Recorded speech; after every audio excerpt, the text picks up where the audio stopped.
Sirens wailed. Red lights reflected across my driveway. An ambulance screamed to a stop outside my property, but it never made it in.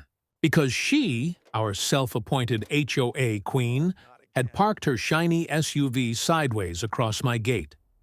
The diesel engine rumbled like a caged beast as the paramedics laid on the horn. Emergency lights painted the dark oaks in hellish crimson, casting dancing shadows across the asphalt. My heart hammered against my ribs as I watched through my living room window, the blue glow of the television forgotten behind me. "Move your vehicle!" The paramedic's voice cracked with desperation as he leaned out the driver's window. "We have a medical emergency!" But there she stood, Karen Whitmore, 5'0" of pure suburban tyranny, arms crossed over her chest like she was guarding Fort Knox instead of blocking access to a medical call. Her bleached hair caught the ambulance lights, giving her an almost demonic glow as she shook her head with theatrical authority. "Rules are rules!" she shouted back, her voice cutting through the night air like fingernails on a chalkboard. No unauthorized vehicles allowed past this checkpoint. I don't care if you're the president himself. Proper permits must be filed in triplicate with the HOA board. The paramedic behind the wheel looked like he wanted to ram her SUV out of the way. His partner was already climbing out, medical bag in hand, preparing to run the quarter-mile to whatever emergency awaited. Every second counted. Every heartbeat mattered. And Karen Whitmore was playing God with someone's life. The radio crackled from inside the ambulance. Dispatch asking for status. Other units standing by. The paramedic on foot started jogging toward the gate, but Karen stepped directly into his path. I said, "No," she shrieked, pointing a manicured finger at his chest. "This is private property, and I am the duly appointed representative of— Lady, somebody could be dying." The young paramedic's face was flushed with rage and disbelief. What kind of person blocks an ambulance? What kind of person, indeed? I'd been asking myself that question for 3 years, ever since the Whitmore family moved into 1247 Maple Grove Lane and decided our peaceful subdivision needed a dictator. But tonight was different. Tonight, she'd crossed a line that couldn't be uncrossed. My hands shook as I reached for the front door handle. The uniform hanging in my bedroom closet suddenly felt heavier than it had in months. The weight of authority I'd tried so hard to leave at work finally calling me back to duty. The two odd paramedics were arguing with dispatch now, explaining the situation, requesting police backup to force the blockade. Karen had produced a clipboard from somewhere and was waving it like a weapon, citing HOA bylaws and traffic regulations she'd probably made up on the spot. But what she didn't know, what none of them knew, was that I'd already walked this path before. Different uniform, different crisis, same principle. When innocent lives hang in the balance, sometimes you have to remind people that there's a difference between authority and abuse of power. I stepped outside into the chaos of sirens and shouting, my feet steady on the porch steps despite the adrenaline coursing through my veins. The floodlights automatically triggered, washing the scene in harsh white light that made everyone freeze like actors caught between scenes. Karen's head snapped toward me, her eyes narrowing with the predatory gleam I'd seen too many times before.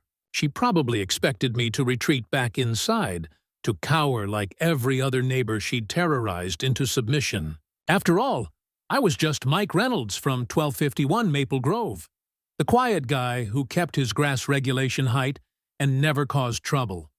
At least, that's who she thought I was. The paramedics looked at me with desperate hope, as if I might have some magic solution to their problem. The radio chatter continued, more urgent now, other units being diverted from across the city because one woman had decided that her imaginary authority trumped basic human decency. I walked down my driveway slowly, deliberately, my bare feet silent on the cool pavement. Karen's clipboard trembled slightly in her hands, not from fear, but from the intoxicating rush of power she felt every time she reduced another human being to helplessness. Well, "Well," she called out, her voice dripping with theatrical smugness. "Look who finally decided to stick his nose where it doesn't belong. Don't think for 1 second that I'll let you intimidate me, Michael. I know exactly what kind of man you are." But she didn't. She had no idea what kind of man I was, or what I'd done before I hung up my uniform and tried to find peace in this quiet corner of suburbia. She'd spent 3 years treating me like just another neighbor to bully, another voice to silence, another spirit to break. Tonight, she was about to learn the difference between a man who chooses peace and a man who's incapable of defending it. The sirens seemed to grow louder as I approached the gate, my heart rate steadying with each step. Somewhere behind those emergency lights, time was running out for someone who needed help. And standing between life and death was a woman who'd confused being given a clipboard with being given a crown. I reached the gate and looked directly into Karen Whitmore's eyes. Those cold, calculating eyes that had terrorized an entire neighborhood into submission. The paramedics had gone quiet, sensing that the dynamic was about to shift in ways they couldn't predict. "Karen," I said quietly, my voice cutting through the diesel rumble and radio static, "you need to move your vehicle. Right now," she laughed. Actually laughed, throwing her head back like I'd just told the funniest joke she'd ever heard. "Or what, Michael? You'll file a complaint? You'll call the police?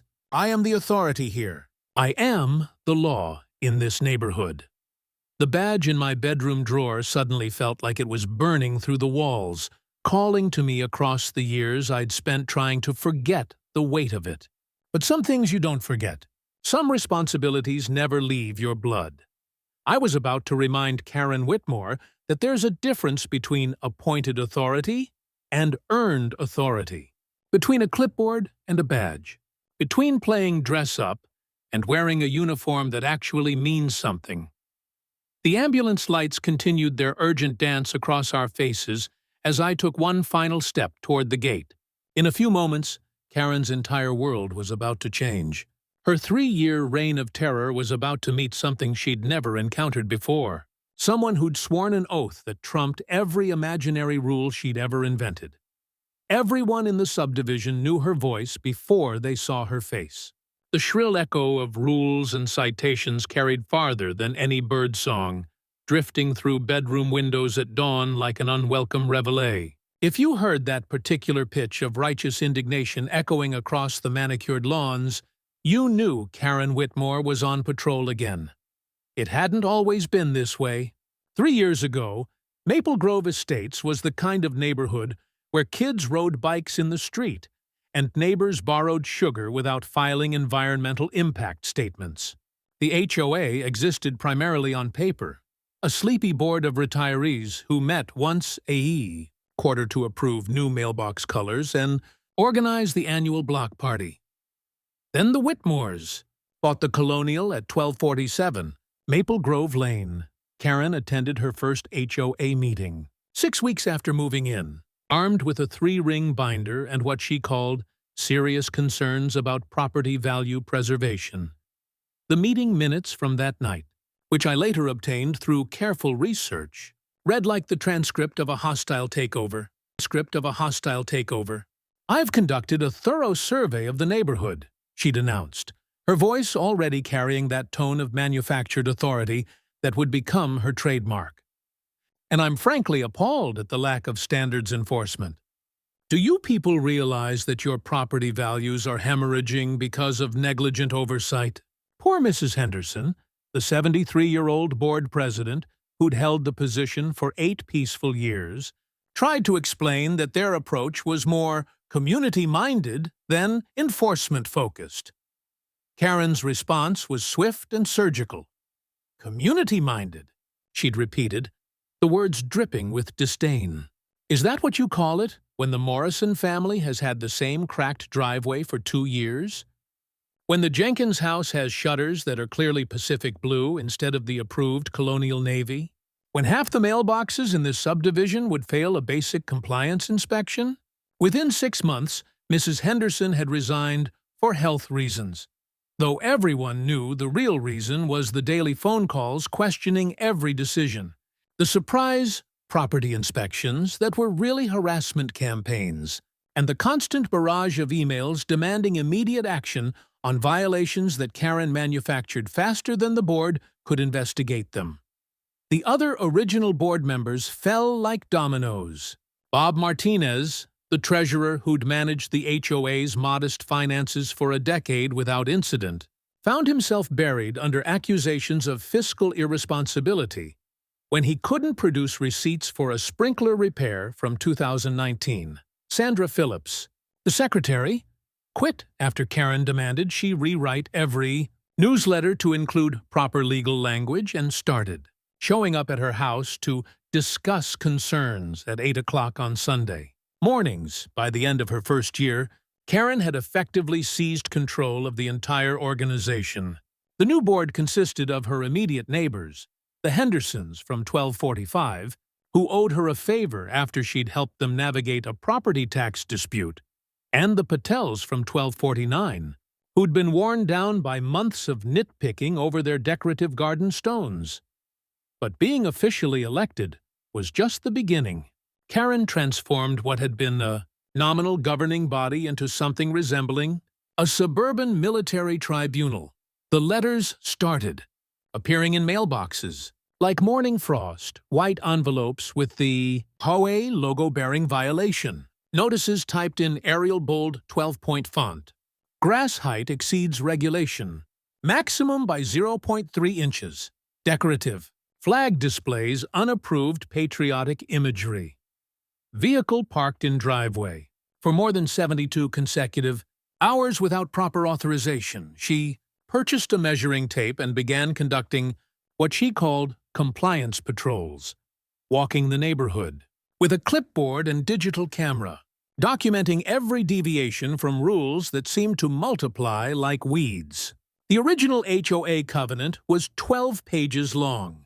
By the time Karen finished updating it, the document had swelled to 47 pages of single-spaced regulations covering everything from acceptable bird feeder designs to the precise shade of brown permitted for mulch. Resistance was met with escalation. When the Garcias at 1262, Maple Grove pushed back against a citation for inappropriate seasonal decorations. Their Halloween pumpkins were apparently 3 days past the allowable display period. Karen responded by filing complaints with the city about their fence height, their tree trimming, and their excessive noise from backyard family gatherings. The psychological warfare was brilliant in its simplicity. Why fight one battle when you could create a dozen?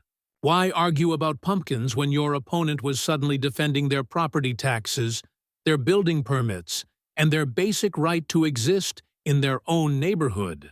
One by one, neighbors began to comply rather than fight. The Garcias moved their decorations. The Johnsons repainted their shutters.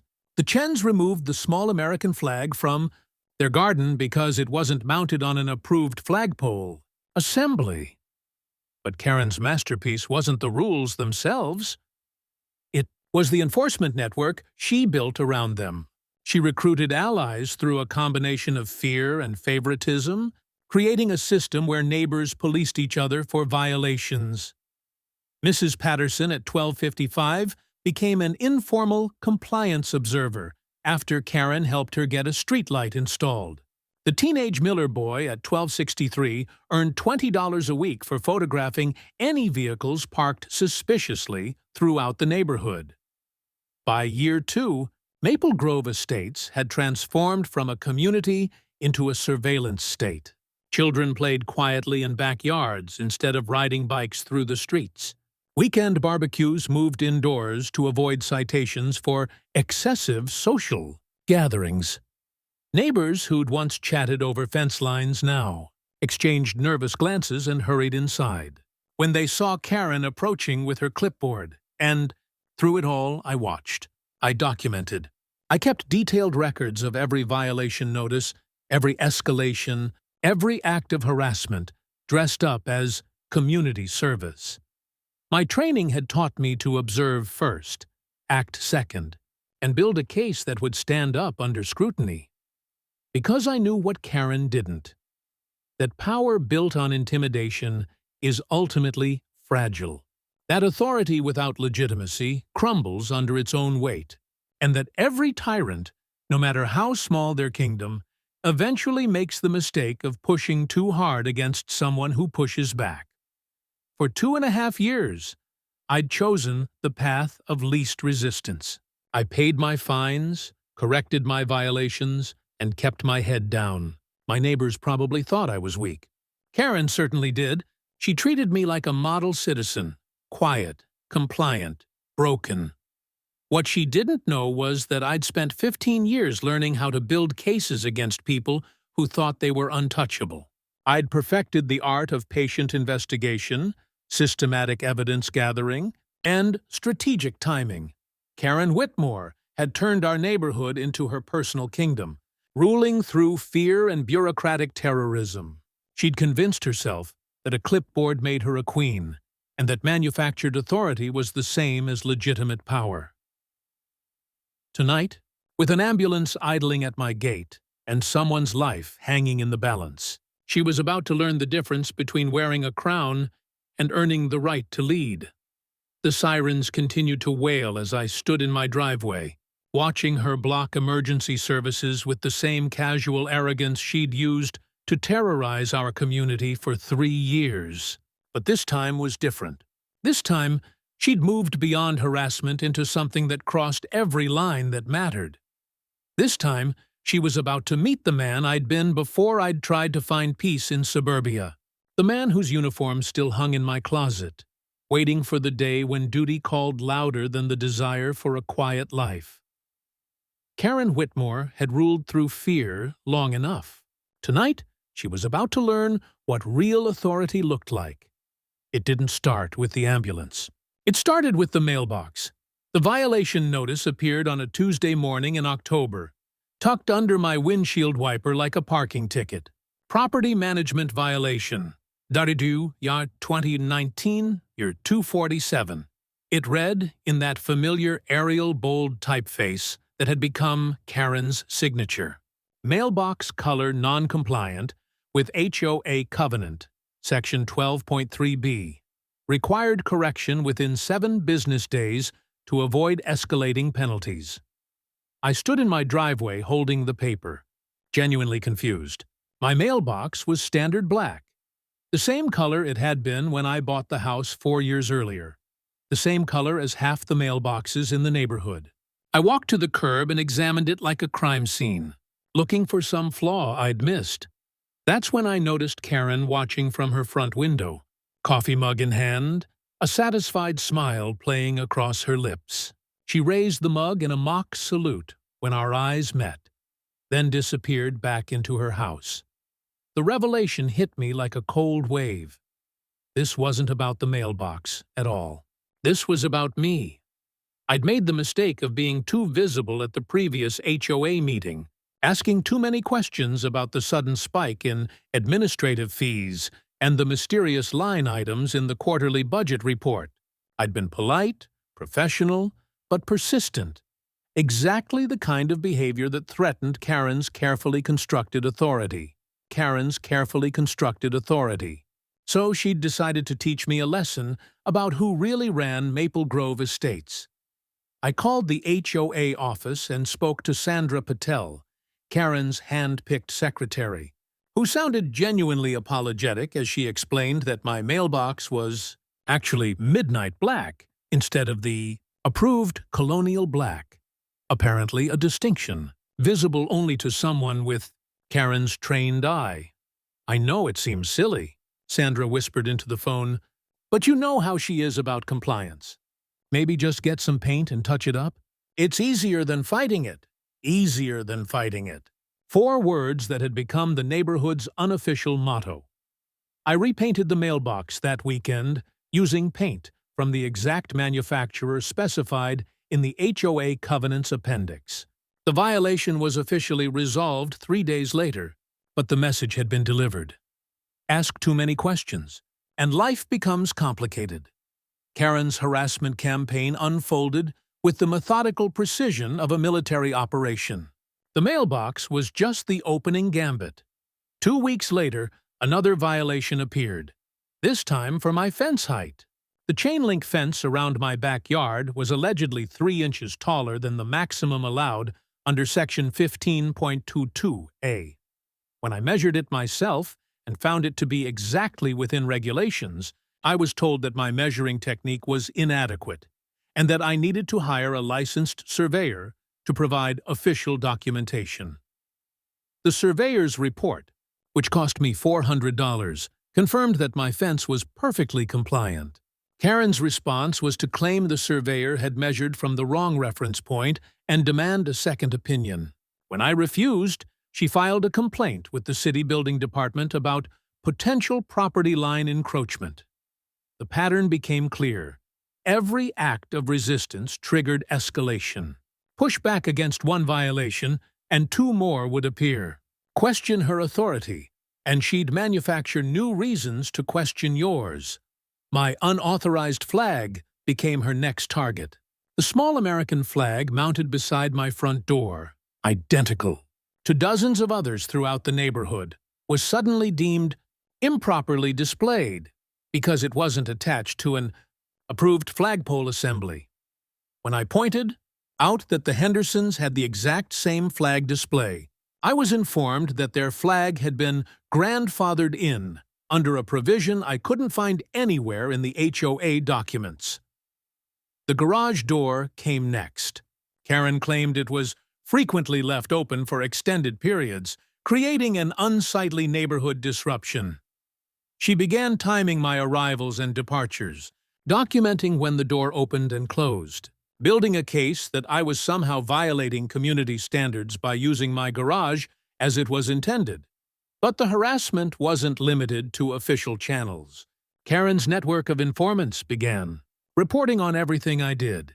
Mrs. Patterson called to complain about my excessive lawn watering after she saw me using a sprinkler, during what she claimed was a restricted time period. The Miller boy photographed my garbage cans left at the curb 15 minutes past the official pickup window. Even my newspaper delivery became grounds for criticism when it was allegedly thrown too forcefully onto my driveway. The psychological warfare was exhausting by design. Every trip to my mailbox became an exercise in anxiety. What new violation would be waiting? Every weekend project required consultation with 47 pages of regulations to ensure I wasn't accidentally violating some obscure subsection about exterior modifications. Watched other neighbors succumb to the same treatment. The Garcias received 17 violation notices in 6 months before finally installing the approved landscaping that cost them $3,000 to replace plants that had been perfectly fine for years. The Johnsons painted their house twice, trying to find the exact shade of blue that would satisfy Karen's interpretation of colonial navy. The brilliance of her system was its apparent legitimacy. Every violation came with proper documentation. Every fine followed established procedures. Every escalation was justified by carefully worded policies that gave her unlimited discretion to interpret compliance however she saw fit. But 3 years of law enforcement had taught me to recognize patterns of abuse disguised as authority. I'd seen bullies before. Playground bullies who became workplace bullies, who became domestic abusers, who became corrupt officials. The methods evolved, but the psychology remained constant. Control through intimidation, compliance through fear, authority through the systematic destruction of resistance. So I began building my own case. Every violation notice was photographed, dated, and filed. Every conversation was recorded where legally permissible. Every escalation was documented with witness statements and supporting evidence. I researched HOA law, studied the original neighborhood covenant, and mapped the legal boundaries of Karen's actual authority versus her claimed authority. The breakthrough came during one of her nighttime compliance patrols. I'd installed security cameras, After the harassment escalated, partly for protection and partly for evidence gathering. The footage from November 15th showed Karen trespassing on my property at 11:47 p.m., shining a flashlight through my garage windows and peering over my backyard fence. She was so focused on finding new violations to document that she missed the obvious one. She was committing criminal trespassing while conducting what she claimed was official HOA business. Confronted her the next morning as she collected her newspaper, keeping my voice calm and professional despite the anger burning in my chest. Karen, I noticed you were on my property last night. Is there something specific you were looking for? She didn't even try to deny it. The arrogance had made her careless. I'm conducting routine compliance inspections, she replied, folding her arms across her chest in that familiar pose of manufactured authority. As HOA board president, I have the right to ensure all properties maintain community standards. Actually, you don't, I said quietly. You have no legal right to enter private property without permission. What you did last night was criminal trespassing.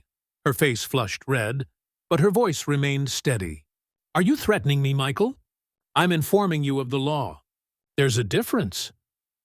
That evening, I found a formal letter in my mailbox. Not a violation notice this time, but something more serious. Final warning regarding hostile behavior toward HOA officials, it read. Any further acts of intimidation, harassment, or threats toward board members will result in immediate escalation to law enforcement and potential legal action. I read the letter twice, impressed despite myself by the audacity. Karen had turned my accusation of trespassing into a threat against her, twisting the narrative so completely that victim and aggressor had switched places. It was masterful gaslighting, the kind of manipulation that had probably worked on every other neighbor who'd tried to stand up to her. But I wasn't every other neighbor. The next morning, I called the non-emergency police line and filed a formal trespassing complaint, providing the security footage as evidence. The officer who took my statement was professional but seemed amused by the situation. HOA dispute? He asked, not looking up from his paperwork. Criminal trespassing, I corrected. The HOA part is irrelevant. 2 days later, Karen received an official visit from a patrol officer who explained the legal boundaries of HOA authority and issued a formal warning about property rights. I watched from my kitchen window as she stood in her doorway, nodding and smiling like the conversation was perfectly cordial, but I could see her hands shaking with rage. That afternoon, my phone rang. Michael? Karen's voice was silk over steel. I think we need to have a conversation. About what? Conversation. About what? About your future in this neighborhood. About whether Maple Grove Estates is really the right place for someone with your attitude problems. Because I want you to understand something very clearly. I've dealt with troublemakers before, and they all learned the same lesson eventually. Which is that I always win. Always. And people who try to fight me discover that life becomes very, very complicated when they cross the wrong person. So I'm giving you one chance, one opportunity to step back from whatever game you think you're playing. The line went quiet except for the sound of her breathing. Because if you don't, she continued, you won't like what happens next. I promise you that. She hung up before I could respond, leaving me standing in my kitchen with the phone still pressed to my ear and the taste of adrenaline sharp in my mouth. It was a declaration of war, delivered with the casual confidence of someone who'd never lost a battle. Karen Whitmore had just threatened me directly, abandoned all pretense of legitimacy, and revealed the iron fist that had been hidden beneath her velvet glove of manufactured authority. What she didn't know was that I'd been waiting for exactly this moment, the point where harassment became intimidation, where abuse of power became personal vendetta, where a neighborhood bully revealed herself to be something much more dangerous. The game was about to change completely, and for the first time in 3 years, Karen Whitmore had made a serious tactical error. She'd just threatened someone who knew how to fight back. She thought she was playing chess. What she didn't know was that I'd already mapped the whole board. The morning after Karen's threatening phone call, I sat in my home office staring at 3 years' worth of carefully documented evidence spread across my desk like a war room briefing. Violation notices arranged in chronological order, photographs of her trespassing, audio recordings of her intimidation tactics, financial records I'd obtained through public information requests that showed some very interesting discrepancies in HOA spending. Most people saw Mike Reynolds, the quiet neighbor at 1251 Maple Grove Lane, who kept his head down and paid his fines without complaint. What they didn't see was the 15-year career that had taught me how to build bulletproof cases against people who thought they were untouchable. Detective Sergeant Michael Reynolds, Metro Police Department, Specialized Crimes Unit. Retired 6 months ago with full honors and a chest full of commendations for taking down corruption networks that had operated for decades without consequence. Specialists in white-collar crime, abuse of authority, and complex financial fraud. Schemes that regular investigators couldn't penetrate. I'd moved to Maple Grove Estates specifically to escape that world, to find peace in a place where the most serious crime was an overwatered lawn, and the biggest controversy was whether Halloween decorations could stay up past November 1st. The badge was locked away. The uniform hung unused in my closet. I'd earned my quiet retirement, but old habits die hard. And Karen's pattern of behavior had triggered every investigative instinct I'd spent decades honing. You don't watch someone systematically abuse their position of trust without recognizing the signs. You don't ignore financial irregularities when they're hiding in plain sight. And you definitely don't walk away when innocent. People are being victimized by someone who's learned to weaponize bureaucracy. So, while Karen had been busy, terrorizing the neighborhood with her clipboard and measuring tape, I'd been conducting a different kind of investigation. The HOA financial records were public documents, technically, but buried under layers of administrative procedure that discouraged casual scrutiny. It took me 3 formal requests, 2 appeals, and a veiled threat to involve the state. Attorney General before Sandra Patel finally provided the complete accounting records for the past 3 years. What I found was a masterclass in small-scale embezzlement. The administrative fees that had mysteriously doubled during Karen's tenure weren't going toward community improvements. They were funding her personal crusade. Professional surveyor consultations for property disputes that never occurred. Legal consultation fees paid to firms that had no record of providing services to the HOA. Equipment. Purchases for violation documentation that seemed to consist primarily of high-end cameras and electronics that never appeared on any community inventory. The pattern was subtle but unmistakable. Karen had been systematically looting the HOA treasury, using her position to justify expenses that enriched her personal enforcement network while bankrupting the community fund that was supposed to maintain common areas and emergency reserves. But financial fraud was just the appetizer. The main course was her abuse of authority, and I'd been documenting every violation of residents' rights with the methodical precision that had made me legendary in the Metro. PD's Internal Affairs Division, the camera system I'd installed wasn't just for my own protection. It covered sight lines that captured Karen's behavior throughout the neighborhood. Her trespassing wasn't limited to my property. She regularly entered private yards during her compliance patrols, photographed inside people's homes through windows, and conducted surveillance that crossed every legal boundary between official duty and criminal harassment.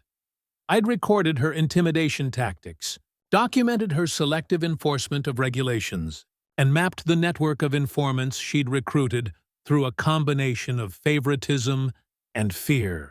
The case file I was building would have impressed my old sergeant. It was thorough, methodical, and absolutely devastating. But the smoking gun came from an unexpected source. Mrs. Patterson, the elderly neighbor who'd been one of Karen's most reliable allies. She appeared at my door on a Tuesday evening in late November, looking like she'd aged 10 years in the past month.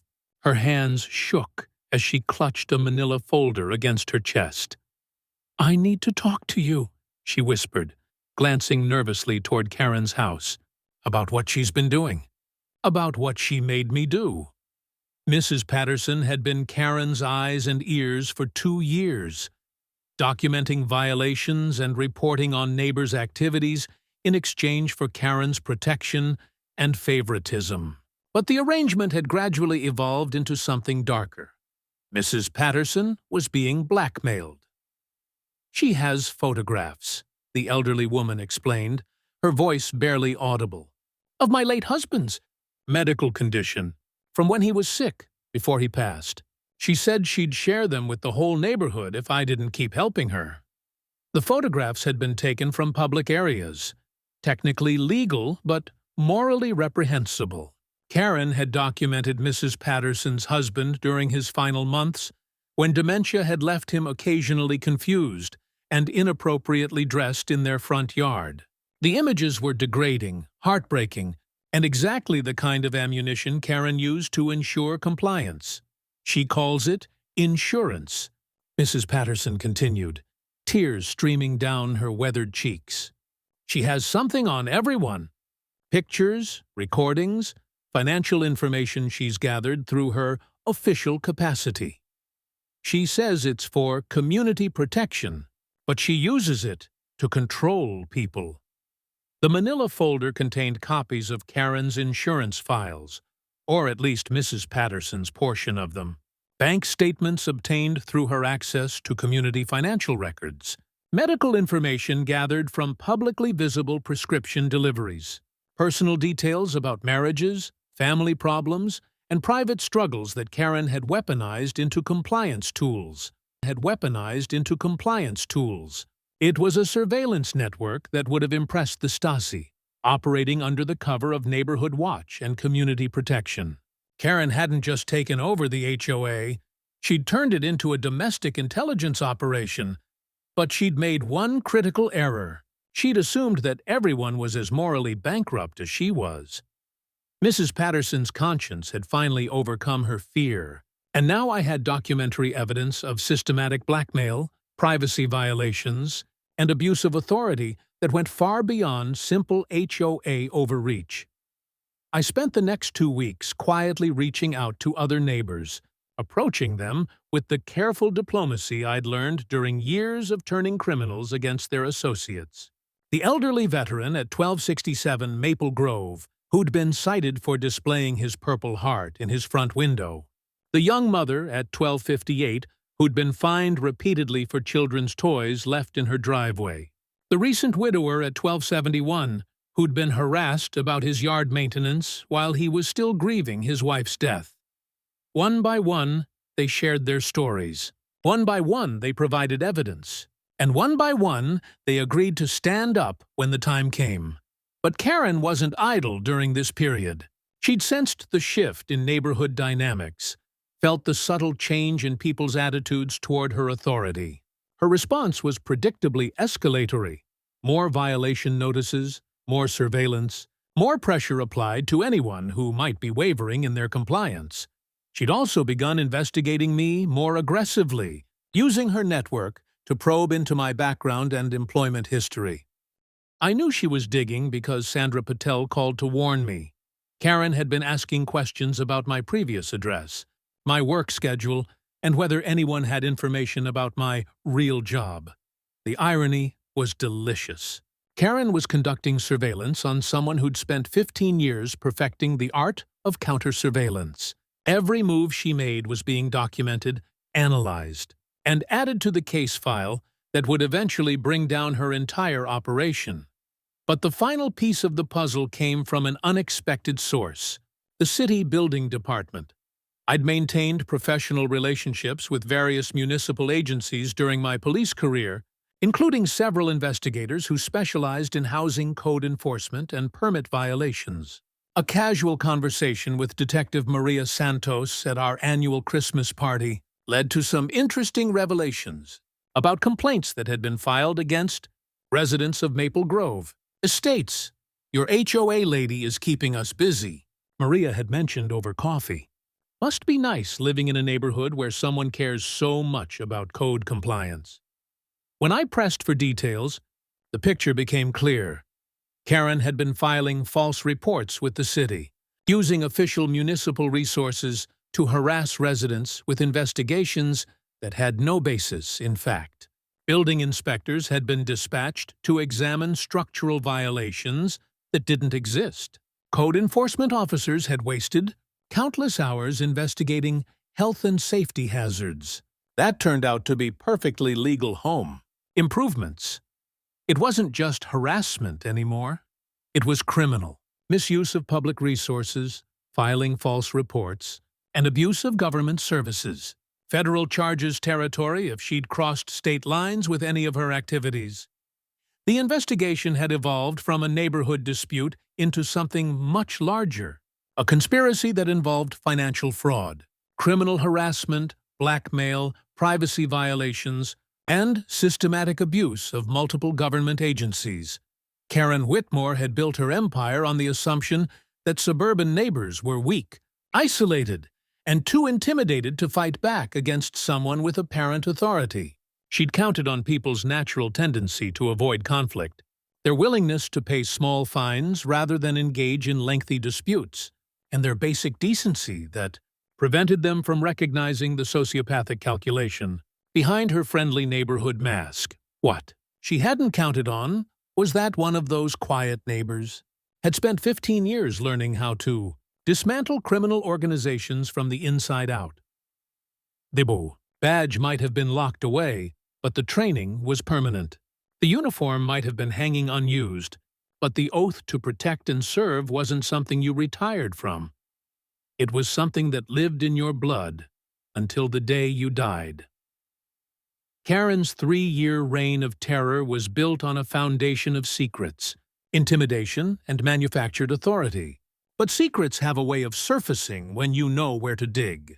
Intimidation loses its power when you've faced down actual criminals who made Karen look like an amateur.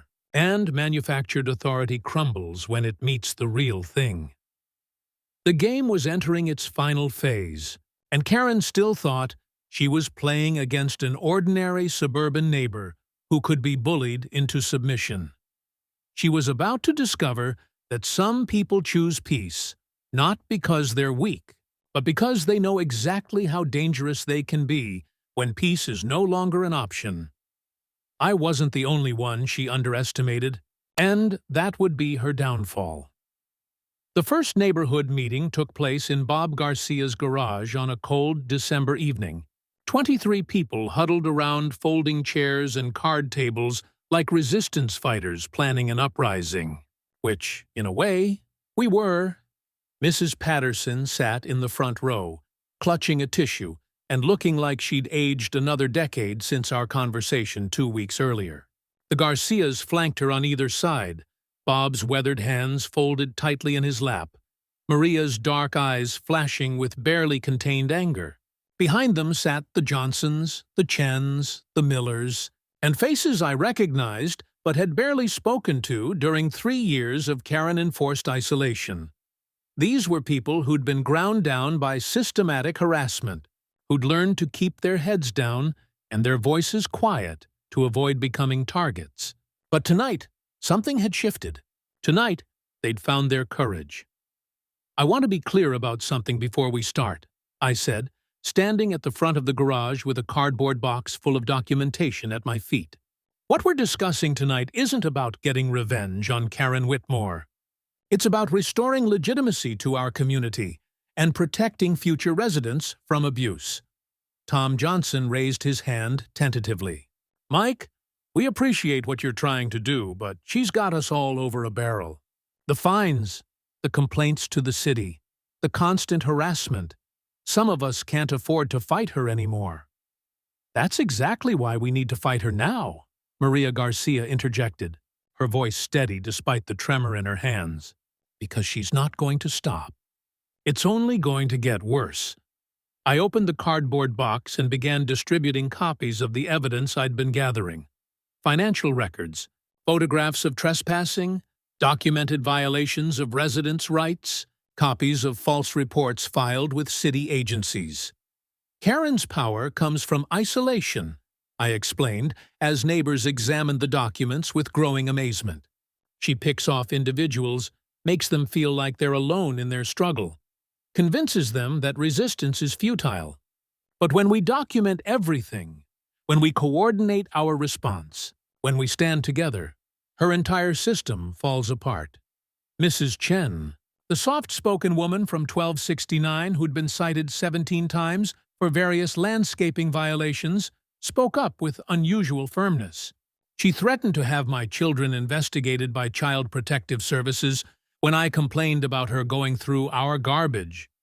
Said she had photographs of unsafe conditions in our backyard. A murmur of outrage rippled through the garage. Several neighbors shared similar stories. Threats to report immigration status, medical conditions, marital problems, financial difficulties.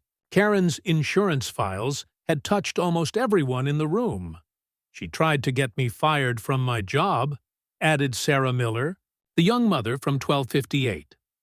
Called my supervisor and said I was creating neighborhood disturbances that reflected poorly on my character. My boss thought it was crazy, but it scared me enough to stop fighting the playground equipment citation. That's criminal harassment, I said quietly, making notes on my legal pad, filing false reports, making threats, using private information to intimidate residents. Every single one of these actions violates state and federal law. The room went silent as the implications sank in. These weren't just neighborhood disputes anymore. These were crimes that could result in serious legal consequences for Karen if properly documented and reported. But how do we prove it? Asked Bob Garcia. She's careful about what she puts in writing. Most of the threats were verbal, over the phone, or during private conversations. That's where we have an advantage she doesn't know about, I replied, pulling out a thick folder labeled Surveillance Documentation. I've been recording everything for 2 years. Audio recordings where legally permissible, video surveillance of her trespassing and harassment, documented timestamps of every violation of residents' rights. I explained my background, 15 years in law enforcement, specialized training in investigating abuse of authority, retirement with full honors after successfully prosecuting several high-profile corruption cases.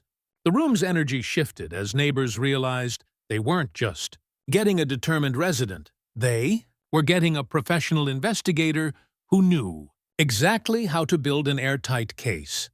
The financial fraud alone is enough to remove her from the board and potentially result in criminal charges, I continued, opening the HOA financial records.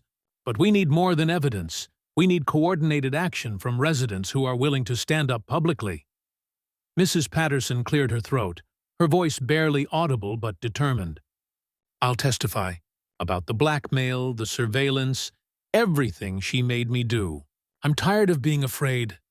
One by one, other neighbors voiced their commitment. The Garcias would document their harassment. The Chens would provide evidence of Karen's threats against their family. The Johnsons would testify about financial irregularities they'd noticed during their brief tenure on the original HOA board. But even as we planned our legal response, Karen's intelligence network was feeding her information about our growing resistance. The Miller boy, her teenage informant, had noticed the unusual gathering at the Garcia house and reported back within hours. By the next morning, Karen's counteroffensive was already underway. The violation notices that appeared in mailboxes that weekend were more aggressive than anything she'd produced before. Bob Garcia received citations for unauthorized assemblies in his garage. Mrs. Patterson was accused of distributing inflammatory materials to other residents. Sarah Miller faced fines for coordinating disruptive activities that allegedly violated community peace and tranquility, but Karen's most vicious attack was reserved for me. Tove. Envelope in my mailbox was thicker than usual, containing not just violation notices, but what appeared to be a comprehensive dossier on my background. She'd been digging deeper than I'd realized, using resources I hadn't anticipated. Michael Reynolds, the cover letter began. Formerly, Detective Sergeant Michael Reynolds, Metro Police Department, retired under circumstances involving investigation of excessive force complaints and potential misconduct allegations. The rest was a masterful blend of truth and fiction, taking my actual service record and twisting it into something sinister. My commendations for successful investigations became aggressive tactics that resulted in civil rights violations. My early retirement became departure, under pressure following internal affairs. Scrutiny. My specialized training in financial crimes became involvement in questionable asset forfeiture cases. None of it was true, but all of it was plausible enough to create doubt. More importantly, it demonstrated that Karen had access to personnel records that should have been confidential, suggesting connections to sources inside municipal government that I hadn't previously identified. The dossier concluded with a warning that was both threat and ultimatum. Residents should be aware that the individual attempting to organize resistance activities has a documented history of abuse of authority and may be motivated by personal vendetta rather than community service. The HOA board reserves the right to take any necessary action to protect our community from outside agitators who seek to undermine legitimate governance. It was brilliant character assassination, designed to destroy my credibility before the case could proceed to formal proceedings. If neighbors believed I was a corrupt cop seeking revenge, they'd abandon the resistance movement before it could gain momentum. But Karen had made a critical error in her research. The misconduct allegations she'd referenced were actually from a case where I'd been the investigating officer, not the subject. The excessive force complaints were filed against officers I'd helped convict during an internal affairs investigation. The questionable asset forfeiture cases were successful prosecutions of corrupt officials who'd been stealing seized property. Her sources had provided accurate information, but she'd misinterpreted the context completely. In her eagerness to find dirt on me, she'd actually documented my most successful cases against law enforcement corruption. I made copies of her dossier and prepared to use it as evidence of defamation, harassment, and illegal access to confidential records. But more importantly, her attack revealed something crucial. Karen was getting desperate. Desperate enough to engage in criminal activity to protect her position. Desperate enough to risk serious legal consequences rather than admit her authority was illegitimate. Desperate enough to declare open war on anyone who threatened her control. The neighborhood resistance had evolved from a civil dispute to something much more serious, a battle between legitimate authority and criminal conspiracy, between community restoration and authoritarian control. Over the next 2 weeks, Karen's campaign of retaliation intensified. City inspectors appeared at resistant neighbors' homes almost daily, investigating fabricated complaints about building violations, health hazards, and zoning infractions. Anonymous reports were filed with Child Protective Services, Immigration Enforcement, and even the IRS, targeting anyone who'd attended our garage meeting. But her escalation was also her undoing. Every false report created a paper trail. Every act of retaliation provided additional evidence of her criminal behavior. Every attempt to intimidate residents gave us new witnesses and stronger grounds for prosecution. The breakthrough came when Sandra Patel called me at home on a Thursday evening, her voice shaking with fear and determination. "Mike, I need to talk to you. About the financial records, about what Karen's been doing with the HOA accounts. I've been keeping copies of everything, and I think people need to know what's really been happening." Sandra had been Karen's reluctant accomplice for 2 years, managing the paperwork that enabled the financial fraud while living in constant fear of becoming the next target. But watching Karen's attacks on elderly neighbors and families with children had finally overcome her self-preservation instincts.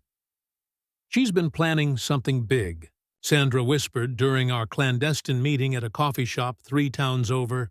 "A special assessment against all the residents who've been causing problems. She says it's for legal fees and security improvements, but I think she's trying to force people to sell and move away." The special assessment was Karen's nuclear option, a legal mechanism that would allow her to charge resistant homeowners thousands of dollars each for nebulous community protection services. Fail to pay, and she could place liens on their homes, potentially forcing foreclosure sales that would eliminate her opposition permanently. It was the final proof of her criminal intent, not just harassment or petty fraud, but a calculated scheme to steal people's homes through abuse of HOA authority. As I drove home from that meeting, my phone buzzing with text messages from neighbors reporting new acts of retaliation, I realized that the situation had moved beyond anything that could be resolved through normal channels. Karen's network was too entrenched, her tactics too extreme, her willingness to harm innocent people too clear. The badge in my bedroom drawer seemed to pulse with its own weight as I pulled into my driveway. The uniform hanging in my closet felt like it was calling across the years I'd spent trying to forget the responsibility that came with wearing it. Sometimes peace isn't an option.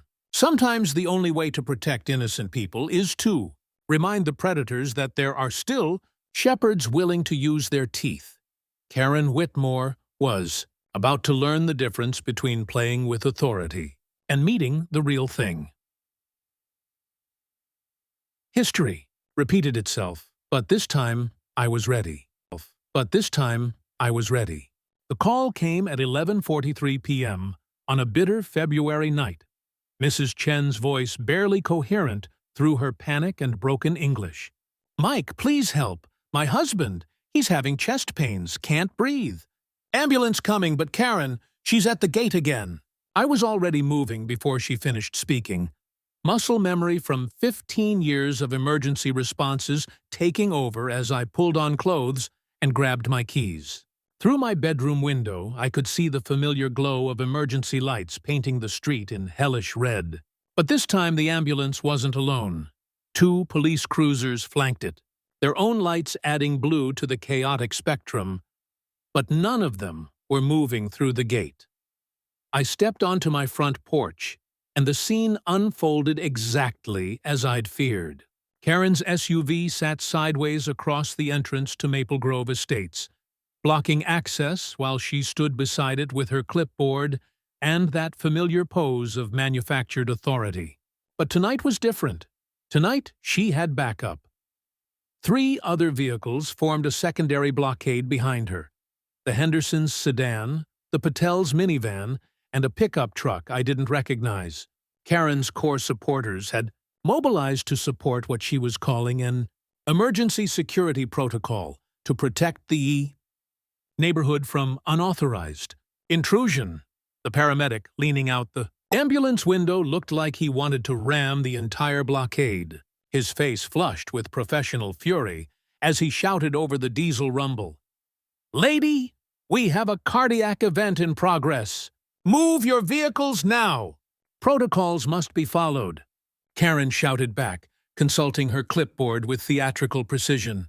Section 23.7 of the Emergency Access Provisions requires proper documentation and board approval for non-resident vehicles entering private community areas. Section 23.7 didn't exist. I'd memorized every page of the actual HOA covenant during my investigation. But Karen's supporters nodded seriously, playing their roles in what had become a coordinated act of domestic terrorism disguised as community protection. The T2 lead police officer, a young sergeant whose nameplate read Morrison, approached the blockade with admirable professionalism despite the absurdity of the situation. "Ma'am, you need to move your vehicles immediately. You're obstructing emergency services, which is a felony under state law." "Officer Morrison," Karen replied sweetly, apparently having researched his background as thoroughly as she'd researched mine. I understand your concern, but as president of the Maple Grove Estates Homeowners Association, I have both the authority and the responsibility to regulate access to our private community. These paramedics haven't provided proper credentials or followed established entry procedures. I watched from my porch as the sergeant's jaw tightened, recognizing the no-win situation Karen had created. Use force to move the vehicles, and she'd claim police brutality against law-abiding citizens exercising their legal rights.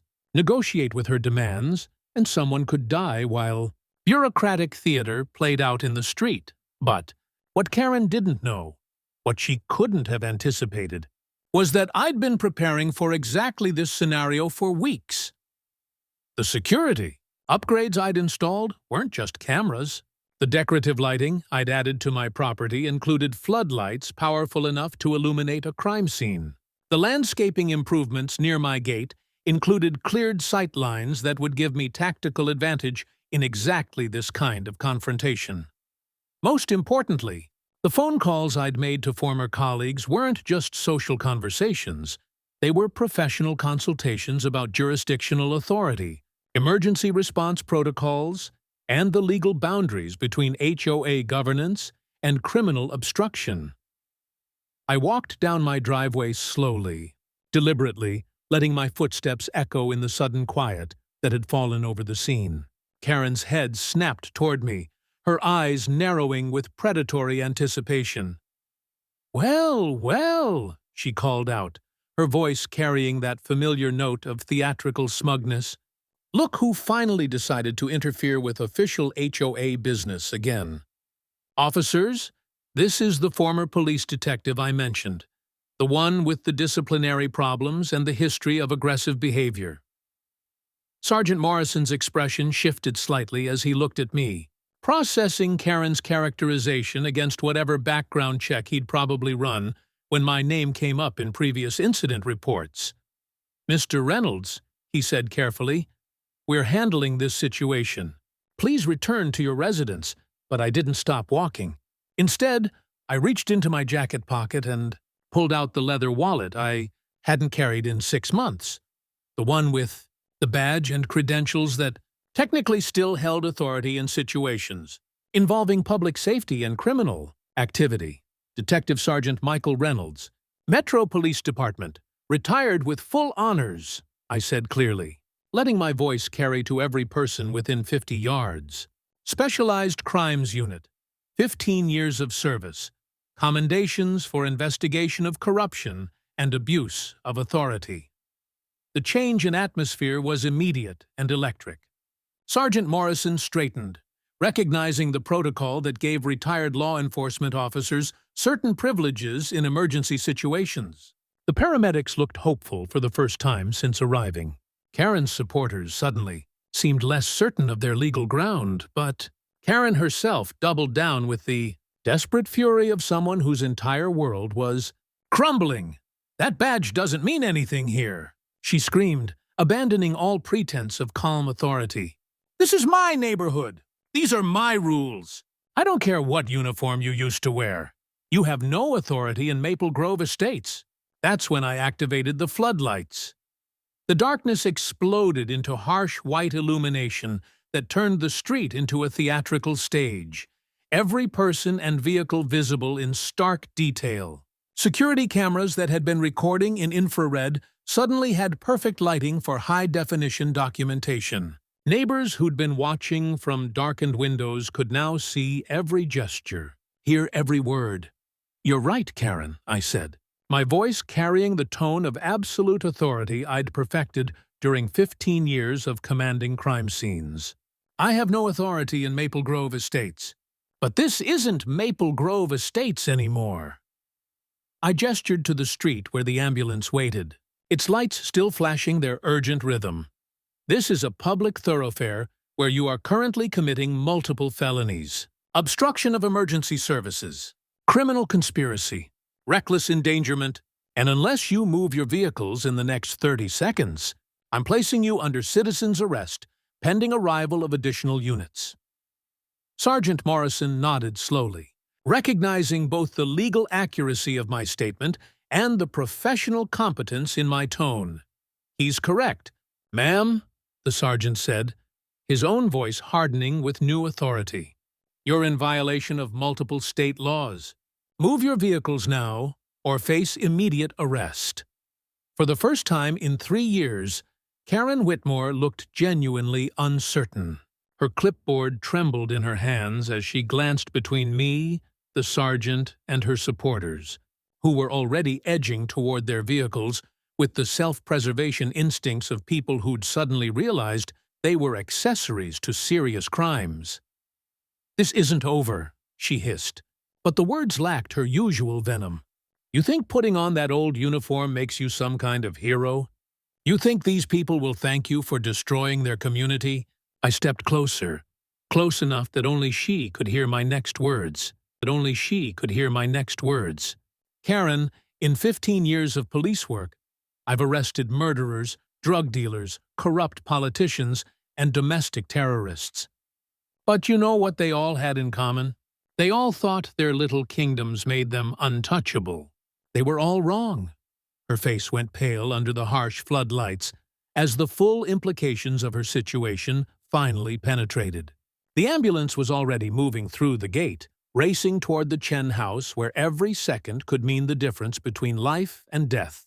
Her supporters had scattered, leaving her alone in the middle of the street with her clipboard and her shattered authority. "You have the right to remain silent," Sergeant Morrison began, approaching with handcuffs as Karen's empire finally collapsed under the weight of its own corruption. But as I watched her read her rights in the same street where she'd terrorized an entire community for 3 years, I felt no satisfaction. Only the quiet relief of justice finally served and innocent people finally protected. The badge went back in my wallet. The floodlights dimmed, and for the first time since moving to Maple Grove Estates, the night felt peaceful. Her empire collapsed in a single night, under the weight of her own arrogance. The emergency HOA meeting was scheduled for February 28th at 7 p.m. in the community center, but by 6:30 the parking lot was already full. Word had spread through Maple Grove Estates like wildfire, not through Karen's usual network of intimidation and whispers, but through the honest conversations of neighbors who were finally free to speak openly. I arrived early, carrying 3 boxes of evidence and a legal briefcase that hadn't seen action since my retirement. The community center felt different somehow, lighter, as if a oppressive weight had been lifted from the building itself. Residents who'd barely made eye contact for 3 years were chatting in small groups, their voices carrying the relieved laughter of people emerging from a long nightmare. Karen sat alone in the front row, flanked by a lawyer who looked like he'd rather be anywhere else, and Sandra Patel, who kept shooting apologetic glances toward the crowd. The rest of the original board, the Hendersons and the other Patel family member, had resigned via email that morning, citing irreconcilable differences with current leadership direction. She'd aged a decade in the 2 weeks since her arrest. The perfectly styled hair showed gray roots she'd never allowed to be visible before. The designer clothes had been replaced with a plain black suit that made her look like she was attending her own funeral. But her eyes still held that familiar glitter of desperate calculation, scanning the crowd for allies, advantages, any leverage she could use to salvage her position. I took a seat in the back, wanting to observe rather than dominate. This wasn't about my authority anymore. It was about the community reclaiming its voice. Tom Johnson, the soft-spoken retiree from 1273, had volunteered to serve as temporary meeting chair. He called the gathering to order with nervous formality, clearly uncomfortable with public speaking, but determined to see the process through. This emergency meeting has been called to address serious allegations of financial misconduct, abuse of authority, and criminal behavior by current HOA leadership, he announced, his voice growing stronger with each word. Before we proceed, I want everyone to understand that this is not a trial. It's a community discussion about our future governance. Karen's lawyer immediately stood. My client objects to the characterization of these proceedings and reserves all rights under "Sit down," said Maria Garcia from the third row, her voice cutting through the legalese like a blade. We've heard enough from lawyers and technicalities. Tonight we hear from neighbors. The room murmured agreement, and the lawyer reluctantly returned to his seat as Tom Johnson maintained control of the meeting with surprising skill. "Mrs. Patterson has asked to speak first," Tom announced. "The floor is yours." The elderly woman, who'd been Karen's most visible supporter for 2 years, walked slowly to the front, her hands shaking, but her voice clear and strong. "My name is Eleanor Patterson, and for the past 2 years, I've been Karen Whitmore's accomplice in terrorizing this neighborhood." The admission hung in the air like a confession in church. She had photographs of my late husband during his illness, private, degrading images taken from public areas during his worst moments. She said she'd share them with everyone if I didn't help her. Mrs. Patterson opened a folder and began reading from documents that outlined the systematic blackmail operation Karen had conducted, using private information to coerce cooperation from residents who were too ashamed or frightened to resist. "She called it insurance," Mrs. Patterson continued, her voice breaking with emotion, "insurance against anyone who might challenge her authority. But what she really created was a prison where decent people lived in fear of their own neighbors." One by one, other residents took the floor. Bob Garcia described the escalating harassment that had cost his family thousands of dollars in unnecessary compliance improvements. Sarah Miller testified about threats to her employment and her children's welfare. The Chen family spoke through tears about Karen's attempts to block emergency medical care that had literally saved Mr. Chen's life. Each testimony added another layer to the picture of systematic abuse, but the most damaging evidence came from Sandra Patel, who'd served as Karen's secretary and bookkeeper for the past year. "I have copies of all the financial records," Sandra announced, her voice barely audible but determined. "The real records, not the sanitized versions presented at board meetings. 3 years of systematic theft disguised as administrative expenses." She opened a laptop and began displaying financial documents on the community center's projection screen. Fake invoices for services never provided. Equipment purchases that were actually personal expenses. Legal consultation fees paid to firms that had no record of working for the HOA. In total, Sandra concluded, her voice growing stronger as she documented each fraudulent transaction, Karen Whitmore has stolen over $47,000 from community funds over the past 3 years. The room erupted in angry voices and shocked gasps. Residents who'd been struggling to pay Karen's escalating fines and special assessments learned that their money had been funding her personal vendetta against anyone who questioned her authority. But Karen wasn't finished fighting. She stood abruptly, her lawyer grabbing her arm in a futile attempt to keep her seated. "This is a witch hunt," she screamed, her voice echoing off the community center walls. "A coordinated attack by malcontents and troublemakers who can't accept legitimate authority. Everything I did was for this community, to maintain property values, to preserve standards, to protect decent families from the chaos these people would bring." She pointed directly at me, her finger shaking with rage. "He's been orchestrating this from the beginning. A corrupt ex-cop with a grudge against authority, manipulating vulnerable neighbors into believing lies about community leadership. Check his record. Ask about the excessive force complaints, the internal affairs investigations, the reason he was really forced to retire." The room went quiet, all eyes turning toward me as Karen played her final card, the character assassination she'd been preparing since the night of the ambulance blockade. I stood slowly, feeling the weight of every person's attention as I walked to the front of the room. Karen watched with satisfied malice, convinced she'd finally landed the blow that would destroy my credibility and restore her position. Karen's right about my background, I said calmly, pulling out a folder I'd prepared for exactly this moment. I was investigated by Internal Affairs multiple times during my career. Want to know why?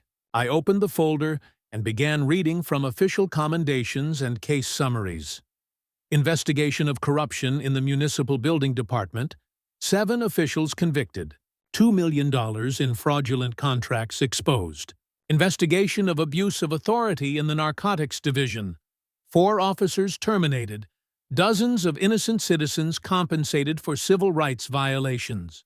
Investigation of financial fraud in the Police Pension Fund, 12 administrators charged, $30 million recovered. I looked directly at Karen, letting her see the professional competence she'd never been able to recognize. Internal Affairs investigated me because I was there, specialist in investigating corrupt officials, who thought their positions made them untouchable. The excessive force complaints were filed by officers I helped convict. The misconduct allegations came from criminals whose networks I dismantled. I held up my retirement certificate, signed by the police commissioner and the mayor's office. I retired with full honors after 15 years of taking down people who abused their authority for personal gain. People exactly like you, Karen. The room was absolutely silent as the implications sank in.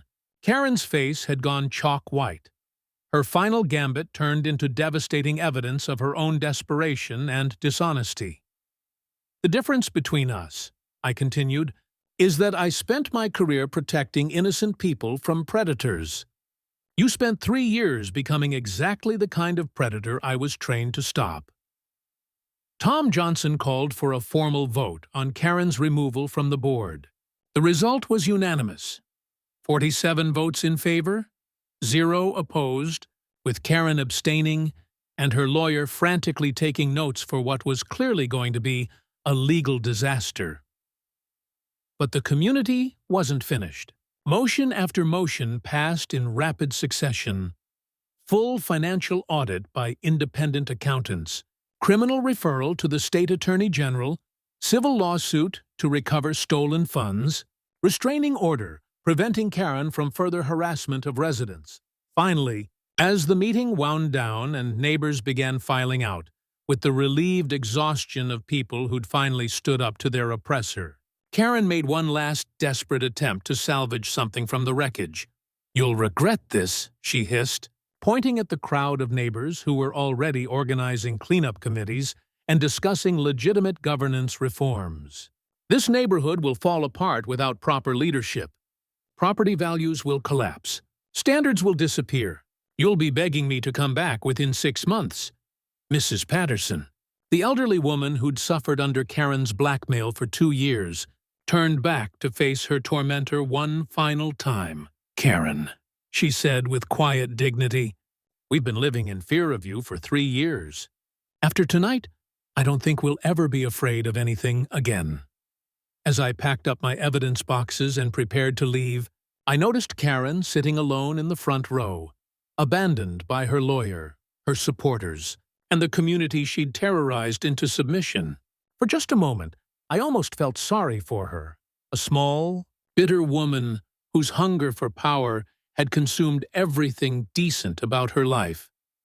But then I remembered Mr. Chen fighting for breath while she blocked the ambulance, Mrs. Patterson's tears as she described the blackmail photos, Sarah Miller's children being threatened for their mother's courage. Some people deserve sympathy. Others deserve justice. Karen Whitmore had finally received what she'd earned through 3 years of systematic cruelty disguised as community service. The empire was dead. The tyrant was dethroned, and Maple Grove Estates was finally free. For the first time in years, the gate wasn't a barrier. It was a symbol of freedom. 3 months after Karen's removal, I stood in my driveway watching the morning shift change at Maple Grove Estates. Children rode bicycles in the street without fear of citation. Neighbors chatted over fence lines about weekend barbecues instead of whispering about violation notices. The sound of laughter drifted from backyards, where families finally felt safe to live openly in their own homes. The transformation hadn't happened overnight, but it had been remarkable in its completeness. The new HOA board, elected by actual democratic process rather than intimidation, had spent their first month systematically reversing 3 years of oppressive regulations. Grass height requirements were relaxed to reasonable standards. Decorative restrictions were eliminated for anything that wasn't genuinely harmful to property values. The 47-page covenant was streamlined to 12 pages, focused on genuine community concerns rather than petty control.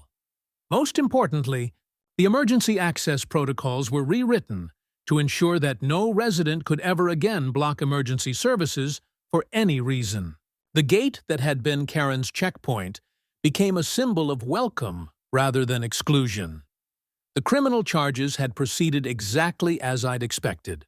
Karen pled guilty to embezzlement, filing false police reports, and harassment in exchange for a sentence that included full restitution, 2 years probation, and a permanent restraining order preventing her from serving in any HOA capacity.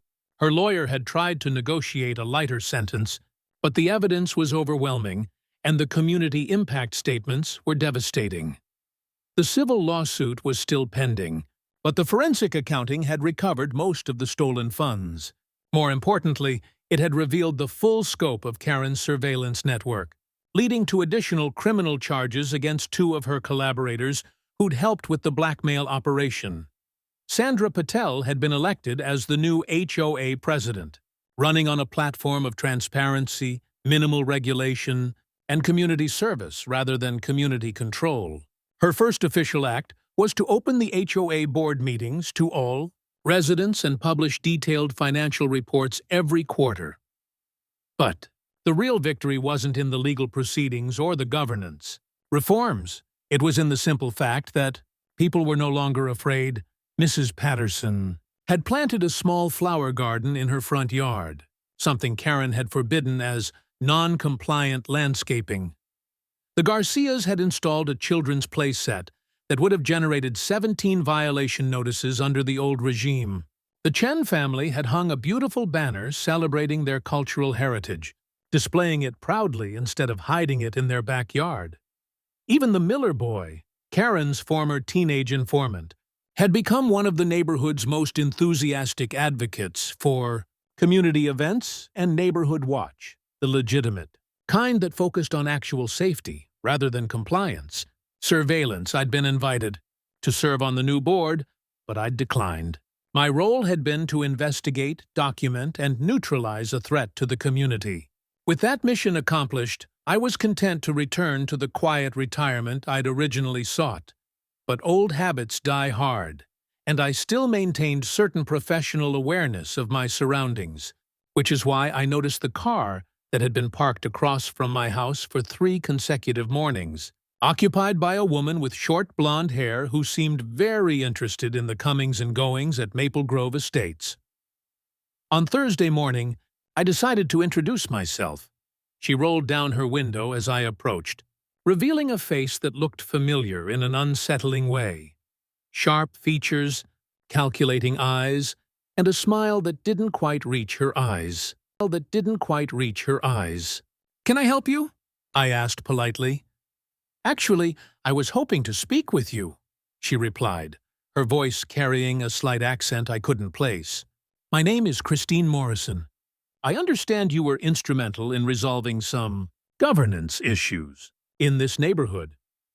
The name didn't immediately register, but something about her tone set off professional warning bells that 15 years of police work had hardened into instinct. "Are you a reporter? Lawyer? Real estate agent?" "I'm a consultant," she said, handing me a business card that listed her as a community relations specialist with an address in the next county. "I work with homeowners associations that are experiencing challenges with resident compliance and leadership effectiveness." Understanding dawned like a cold sunrise. Christine Morrison wasn't here to congratulate us on solving our Karen problem. She was here to study our Karen problem, to learn from Karen's mistakes, to perfect the techniques of suburban authoritarianism for application in other communities. I'd be particularly interested in discussing your investigative methodology, she continued, apparently oblivious to my growing alarm. The documentation techniques you used, the legal strategies that proved effective, the community organizing principles that overcame resident resistance to proper governance. I think you misunderstood what happened here, I said carefully.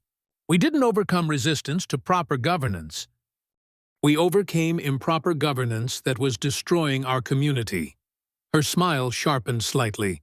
Of course, but surely you recognize that some level of community standards enforcement is necessary? That residents need guidance and oversight to maintain property values and neighborhood stability?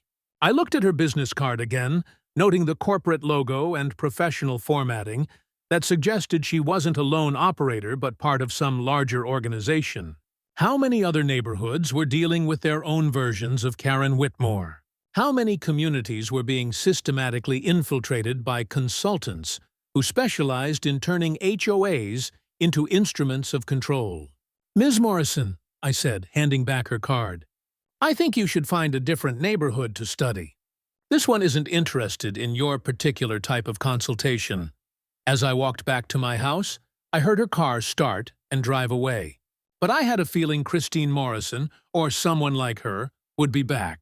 The techniques Karen had used weren't unique to her.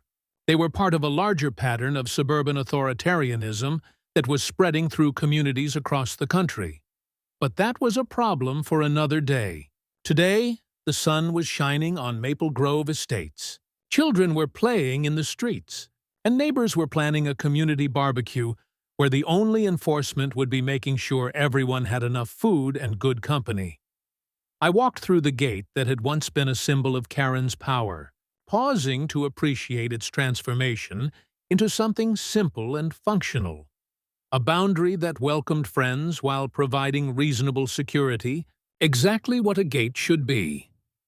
Behind me, the sound of normal suburban life continued its peaceful rhythm.